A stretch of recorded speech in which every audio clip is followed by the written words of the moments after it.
Hello everyone and welcome to this Skybound Odyssey deck guides.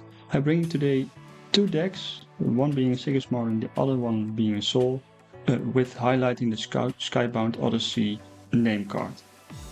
I really enjoy loving this card, and that's why I will bring you two decks for Bravos and for Ordis with this card as key factor. So let's hop in. Sigismar and Windspan. At noon, we create an Orders Recruit token in your hero expedition, so you always have at least a 1/1/1 token. So, directly to the Skybound Odyssey card, you draw a card, both of the expeditions ascend, and you can immediately play for free up to 2 characters with base cost 3 or less. So, there are a few new things in this set, one being Ascent. As long as you So until rest, you can even go forward with your region if you have matching statistics. So that means if you have a 2 and your opponent has a 2 and your expedition is ascended, you still move forward. So that's quite a fun mechanic. And the other one is base cost. So base cost means if you're playing something from hand, you take the hand cost. If you play something from reserve, you take the reserve cost. So with that in mind, this card wants to play a lot of big 3-cost characters that you can, at 5 mana cheat a little bit in, and at 6 mana, you get to play both of 3-cost with a draw card and both of your expeditions ascend. One of the key cards to be played with this is the Haven Warrior. It's a 3 mana 4/4/4, and with the ascent mechanic, the opponent needs 5 statistics to block this card. If you play this on curve, turn 3, play this on the companion expedition and the other card on the hero expedition, your opponent needs to focus on one of the 2 lanes, and at least be higher than you at the statistics, because with Ascent being even, you still progress. So this is a real good card. For my other rares, Orders Trooper, just an early card, 1 mana 1/2 is still one of the best 1-cost ever printed until now. I think this is still really great to, have the early game or maybe in later turns to after you, etc. Then I got the Orders Crier. From hand is just a 1/1/1, but from reserve it's a 3-cost that gets up to 2 boosts, and you may pay 1 boost to get some of your mana back. If you play this with Skybound Odyssey, it has 1 or more boosts. You can play this card, get the reserve ability off, remove 1 of his boosts, so ideally it's a 2/2 then. And you're ready 2 mana up. So if you play this with the Odyssey, you effectively play it for 3 mana to draw a card, both expeditions ascend, and you get 2 characters out, which is insane. It needs a little bit of setup, but if you can do the setup, it's really great. Jack Frost, still the Arrow Exhaust is still too good to not play, I think. Maybe in this particular deck you could, take Rare Sword maybe, or maybe play another Haven Warrior. There are some flexibilities, maybe even the rare Gargoyle, which is also really great. I picked the Jack Frost because the exhaustion is still great in certain matchups. The Orders Attorney. It's a little bit counterintuitive with the Odyssey because you don't want to move forward, but if you can go move forward with a 2/2, it's either or you get an expedition, or you draw a card, which is still great, I think. Also next to the Trooper, one of the best rares in Orders still. The Ascended Trooper, I only run 2 because I also run a unique, otherwise you will always run 3, I think. If I'm an ascended expedition, it will be it gains a boost. So that means if you play this with Skybound Odyssey, the things are already ascended. It's a 2-mana 3/3/3, which is great. And if you play it without Odyssey or to a expedition that hasn't extended yet, it will ascend. So it effectively means your opponent needs a 3/3/3 still to block you. Gargoyle, a little bit same as the Trooper. It has a high mountain stat. From hand it ascends, and from reserve it's just a 2-mana 3 mountain, which is I think the same as a Tiny Djinn,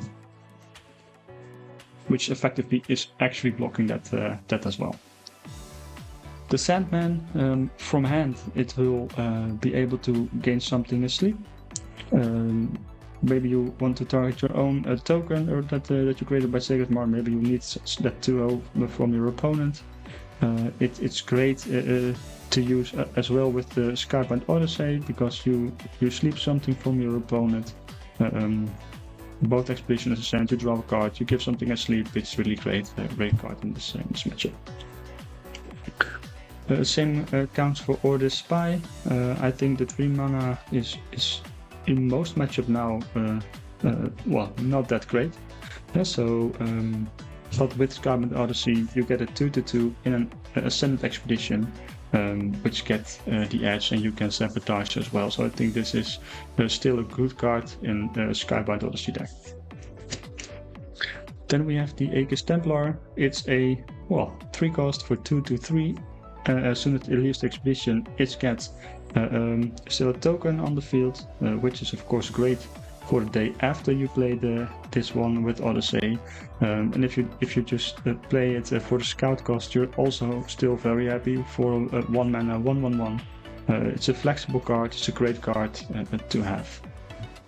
For the spells, Iron Rallying Call. For now, I think in the mirror matchups, giving something a boost and loses sleep is still really great. Also against Lyra and also against Beauty Sleeps, this card is still really good.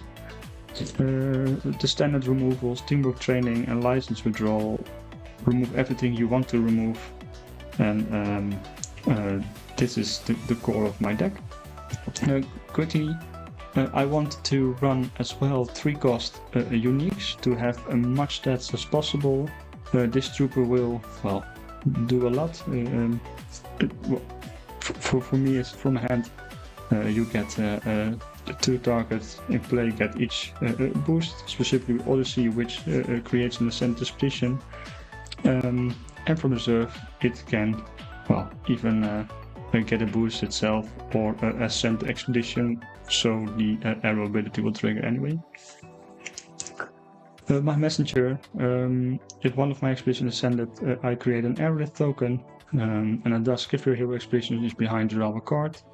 The draw a card is okay. We need a little bit of card draw, specifically for the Skybound Odyssey, but because we don't run too many low targets, card draw is less important than the normal Sigismar guide. And lastly, I still run my Sandman, the only one that cannot be played by Skybound Odyssey, because it's just too good to not play in this kind of deck. So, a little bit of the attack plan for this deck. It's like turn 1 and turn 2, you want to a little bit have a setup with the troopers, with the criers, maybe something with the Eternis and the Frost, and after that you want to play a Skybound Odyssey.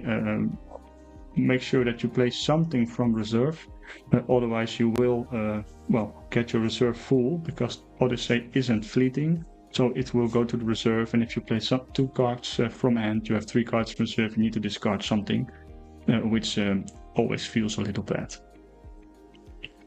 So, let's hop into Sol.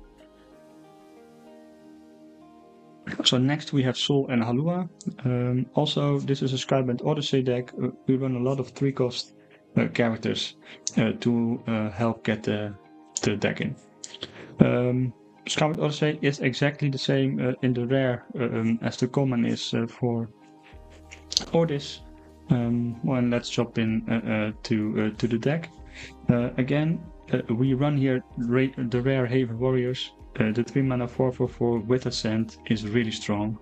Yeah, one of the best cards I can play with Odyssey. Let's see, the other one I think is really great to play is the Wingsuit Jumper, and you may rush to draw a card immediately, and if you do, you draw a card. We have a few 1-cost characters that can easily be comboed with this one, so I think this is really great. Also, the Colorful Cuckoo is really great with a Skyward Odyssey. It's a 1 mana a character that gets anchored, that gets into an expedition that's ascended. If your opponent plays something into it, it's a 2/2, so they already need a 3/3 to make sure that it don't progress. And at the moment you have one or two boosts at the end of the next day. You can put this one into the mana, or another card into the mana. So I think this is really great to use with it. The Bravos Harpooner, also rush, but then to sabotage. We have a few 1-cost we will talk about soon, so a very good card also with the Ascent, with the draw mechanics and stuff. Then we have one of the 3 costs that can also be a 1-cost, the Tellurian Skater. I think this is great. You can also have the boost to the other character you play if you play this with the Skybound Odyssey. I think it's really great to have this one, and you can scout it in earlier days to boost up your Tiny Djinn or maybe some other card. But Tengu, it's just a solid 2 mana 3/2 2 mana 2/3/2. Solid common, still great to play with the Odyssey, still to play with in combination with the teammate, with the Harpooner, with the Jumper, just to get your counts of Halua as fast as possible. Yeah, that's kind of it. The teammate, you want to finish your turns in the early games as fast as possible. Spending all your mana, it's great. This deck works a little bit like you want to make sure that each day you want at least a 1/1, never go 1/2 or 0/2. That's rough, so always try to play for the 1/1 at least. Stringer is still here for the card draw. Tiny Djinn also a staple of Bravos decks. It's specifically here for the 1 mana cost, and when it gets played from the reserve, you can still put this card into the mana for a little bit of ramp, so you can play your Odysseys and other cards with Rush more frequently. And the Jumping Frog, when you cast first, you gain 1 boost. I think this card is okay. Can be switched with other 1-cost, like Ishinboshi is still good. When that's in the reserve, you can use it for its support ability and get a boost for the next character as well. So that's still good. And the last, of course, 2 copies of the Hunger. I think this card is still really great. Specifically clearing all the board, and also with the Acolano Milk. If you play it into the milk, it gains fleeting. You can gain it gigantic. It's perfect. The milk is also really good with Halua. It will be a 3/3/3, and if you have 5 counters, also with 3/3 gigantic, which is really strong. It's a 1-cost that can be played with all the rush mechanics, so it's really nice. For my uniques, I use this Belasenka. I can exhaust the card in reserve, and if it has, if I have a fleeting character, it also gains a boost, which is also great with Skyward Odyssey in the combination. And my other 2 uniques are Phileas Fox, just a 3/3 card that can end my turn immediately, so I can play Skyward Odyssey when I'm going second, immediately and immediately pass my turn, that's great. So for this deck, we want to quickly pass turns with the cards here. Play all your mana with the right mechanics. Skybound Odyssey will give you some card power, some ascent mechanics, and you can play 2 characters. And hopefully, with the Halua token, at least set up for strong 2-0 turns. And if everything is not going well, you always can play the Hunger. One of the cards I might have played in this deck as well is the Sakarabu. It's still really great to set someone back. With the Halua token, you get at least a 6/6/6. If you can pass immediately, it's still great. You can remove the Tiny Djinns for that. You might even remove a Hunger for that and a Call for Cuckoo maybe, just to put those things, those 2 in. Thank you for watching this Skybound Odyssey deck guides. I hope you enjoy one of those 2 decks, even if it's Sigismar or Sol. Let me know what you think of the decks in the comments. Please like and subscribe if you liked the video. I am the Bravos Header, and I will see you again soon.